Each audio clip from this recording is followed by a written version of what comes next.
तो किसी भाई साहब ने पूछा कि पढ़ाई को ध्यान कैसे बनाएँ? कि मैं 2 साल से मेडिटेशन भी कर रहा हूँ, फिर भी विचार बहुत ज़्यादा आते हैं और पढ़ाई के समय में भी ये बहुत ज़्यादा विचार डिस्टर्ब करते हैं। मन एकाग्र नहीं होता, तो पढ़ाई भी ध्यान बन जाए, शायद ऐसे कुछ सजेशंस मैंने भी दिए कुछ-कुछ बातचीत के दौरान कि पढ़ाई को भी ध्यान बनाओ। तो क्या पढ़ाई को ध्यान बनाया जा सकता है? तो वही पहले बेसिक चीज़ों की बात करते हैं कि पढ़ाई आप दिल से कर रहे हो, जो चीज़ें आप पढ़ रहे हो, उनमें इंटरेस्ट है आपका, दिलचस्पी है? क्या पढ़ाई आपका पैशन है? मैंने एक वीडियो बनाया था डिसिप्लिन एंड कंसिस्टेंसी और उसमें मैंने बोला था कि कभी-कभी पूरी रात बीत जाती थी और मैं पढ़ता ही रह जाता था, लेकिन मैं परीक्षा के लिए नहीं पढ़ रहा था। तो अगर इंटरेस्ट हो तो तब तो कोई प्रॉब्लम होती ही नहीं है, तब आपके अंदर एनर्जी बहुत ज़्यादा होती है, पता ही नहीं चलता समय कितना हो गया, आप बिल्कुल डूबे हुए हैं उसमें, रस आ रहा है। तो रस है असली बात ज़िंदगी में, रसो वै सह हमारे ऋषि मुनि जी कह गए, रस रस है तो ज़िंदगी है, आपके अंदर से रस पैदा हो रहा है। जैसे संगीत में किसी को रस आता है, डांस में रस आता है। ये बचपन में हमें कहानियाँ कितनी अच्छी लगती थी, अभी भी कहानियाँ बहुत अच्छी लगती हैं। तो ये रस है। अगर पढ़ाई-लिखाई में रस नहीं है, आप ज़बरदस्ती कर रहे हो, इसलिए कि तब अच्छी नौकरी लग जाएगी, आईएएस ऑफ़िसर बन जाएँगे और ज़िंदगी अच्छी चलेगी, बहुत नाम होगा, बहुत पैसा होगा, तो आपकी दौड़ बहुत सतही है, बहुत सुपरफिशियल है और ज़िंदगी में कुछ मज़ा नहीं आएगा, चाहे आप निकल भी जाओ। क्योंकि बहुत ज़्यादा अपने पे दबाव डाल के, अपनी दिव्यता को एक तरफ करके, ज़बरदस्ती आप मन पर बोझ डाल-डाल के, मर-मर के ये तैयारी कर रहे हो, तो भई मेरी सलाह है, ये छोड़ दो इसको।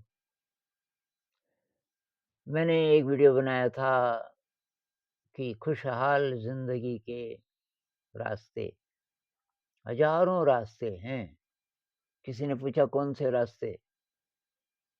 तो बहुत सारे रास्ते हैं भई, कुछ तो अच्छा लगता होगा, कोई काम तो आता होगा। हाथ के काम हो सकते हैं, ये कारपेंटरी है, मेसनरी है, ब्लैक स्मिथी है, अ, आप गार्डनिंग है, बहुत प्रकार के काम हैं। अब आप बोलोगे कि ये तो अनपढ़ लोग करते हैं। तो भई अनपढ़ और पढ़े-लिखे से नहीं है, मतलब ये कि ज़िंदगी में खुशी कैसे आए। मैं ऐसे लोगों को जानता हूँ जिनको बिल्कुल पढ़ना-लिखना नहीं आता, लेकिन बहुत बढ़िया ज़िंदगी जी रहे हैं।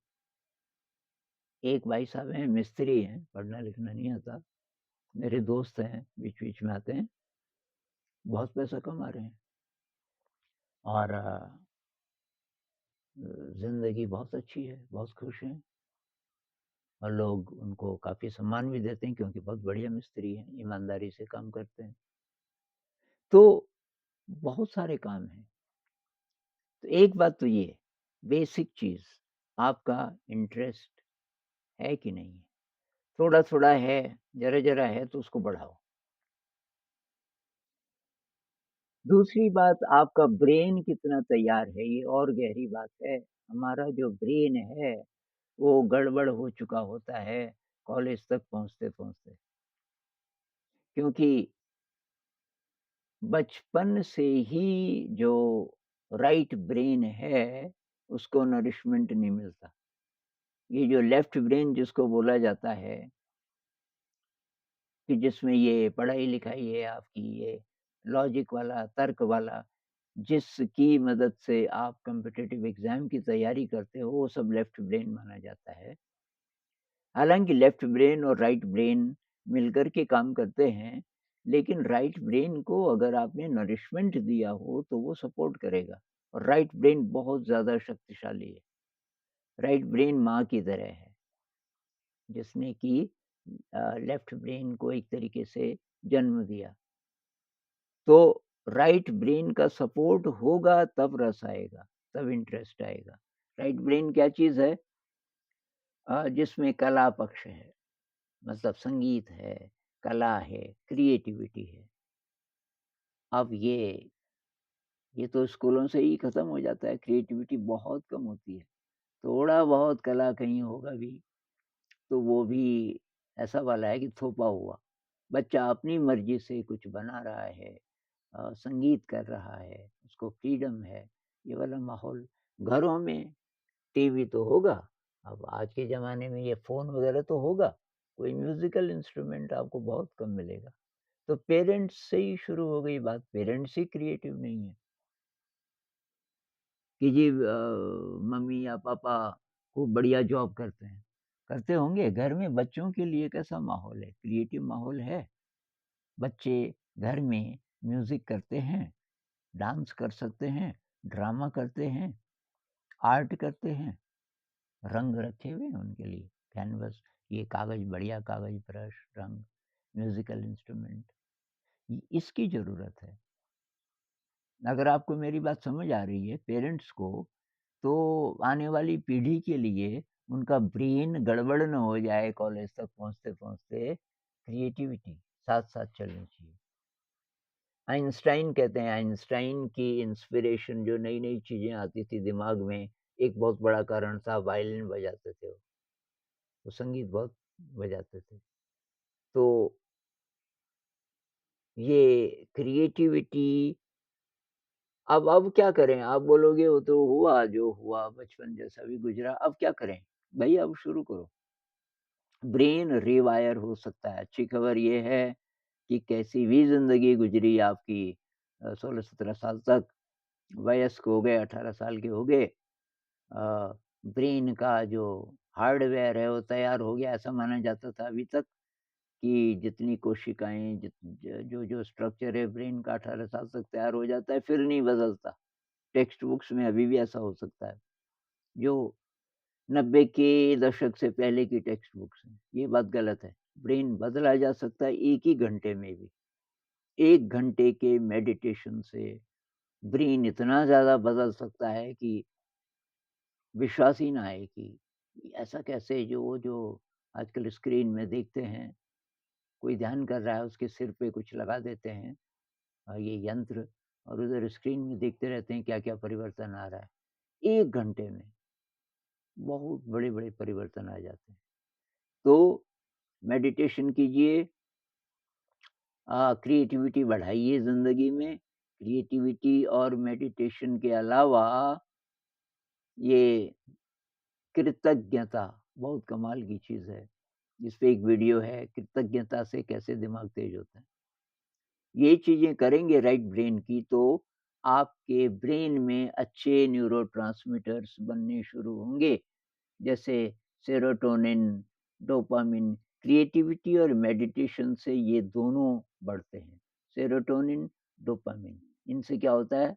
खुशी का एहसास और अ, शांति का एहसास, कोई प्रॉब्लम नहीं है। ऐसी फीलिंग्स के लिए ये न्यूरोट्रांसमीटर्स बहुत ज़रूरी हैं। और ये बनते हैं किससे? क्रिएटिविटी से, मेडिटेशन से, निस्वार्थ सेवा से, ग्रैटिट्यूड से, ह्यूमिलिटी से। इन सब चीज़ों का अभ्यास अगर आप करेंगे, तो परीक्षा में पास हों या ना हों, आप बहुत अच्छे इंसान बनेंगे। आपका ब्रेन अ, बहुत ज़्यादा पावरफुल हो जाएगा। अच्छा, अब अगर इंटरेस्ट है थोड़ा बहुत, और ये फालतू विचार आते रहते हैं, तो पढ़ाई के दौरान फालतू विचारों को कैसे कम करें, एक वीडियो मैंने ये भी बनाया है। काफ़ी लोग पसंद भी कर रहे हैं उसको भी देख लीजिए। लेकिन इंटरेस्ट है तो अब डाइट कैसी है आपकी? प्रोसेस्ड तो नहीं खाते? बहुत सारे स्टूडेंट्स ख़ासकर जो अकेले रहते हैं कुछ भी खा लेते हैं। ये नूडल्स ले लिया बाज़ार से, कुछ भी ले लिया फटाफट पका के, तो उससे शक्ति कहाँ से मिलेगी आपको? ना शरीर को मिलेगी, ना ब्रेन।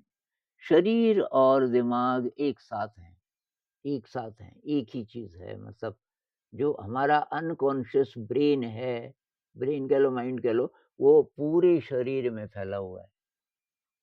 ये Candace Pert, doctor Candace Pert जिसने माइंड बॉडी मेडिसिन को बहुत आगे बढ़ाया, अभी तो डेथ हो गई। तो उसने किताब लिखी है मॉलिक्यूल्स ऑफ इमोशन।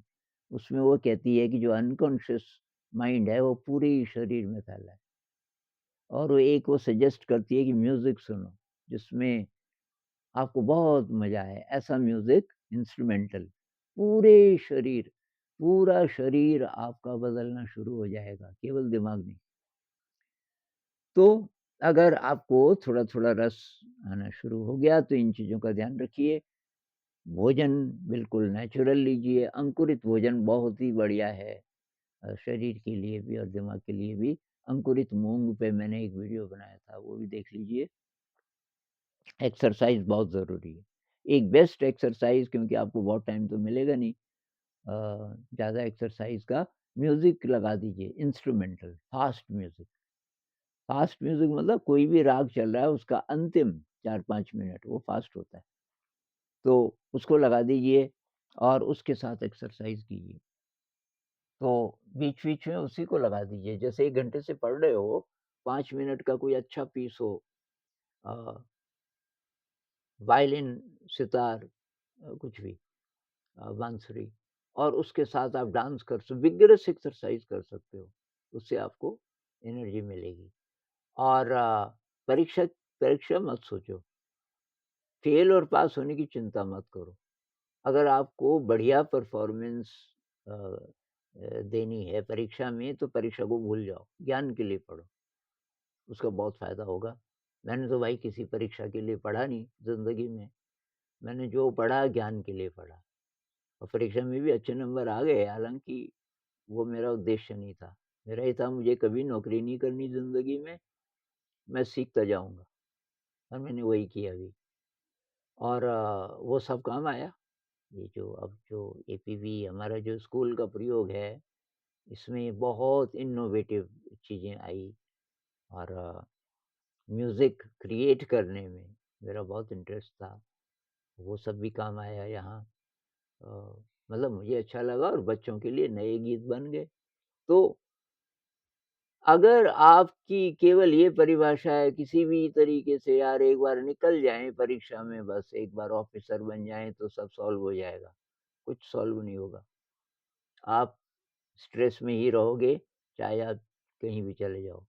जो बड़े-बड़े ऑफ़िसर बने हुए हैं, अगर वो सच आपसे बोल सकें, कोई रिलेटिव हो आपका, तो उनकी दिल की बात अगर आप पता कर सको, पूछना उनको, संतुष्ट हो? तो ज़्यादातर बोलेंगे कि नहीं भई और जो संतुष्ट हैं, तो इसलिए नहीं कि ऑफ़िसर हैं, बल्कि इसलिए कि उनकी ज़िंदगी में कुछ और चीज़ें होंगी। मेडिटेशन, क्रिएटिविटी, कुछ और चीज़ होगी जिससे कि उनको ये कुछ नरिशमेंट मिलता है माइंड को। अब मैं ये नहीं कह रहा हूँ कि नहीं जाना चाहिए कॉम्पिटिटिव एग्ज़ाम में। आपका वाक़ई बहुत इंटरेस्ट है और केवल स्वार्थी फीलिंग नहीं है कि अपने लिए मतलब पैसा ज़्यादा हो जाएगा, मेरा रुतबा होगा वग़ैरह, बल्कि आप कुछ करना चाहते हो समाज के लिए, दुनिया के लिए, ये वाली भावना रहनी चाहिए कि मैं कुछ करूँगा, मैं समाज को बदलूँगा जितना भी हो सके। ये वाली फीलिंग, तो उससे उत्साह बढ़ेगा आपका।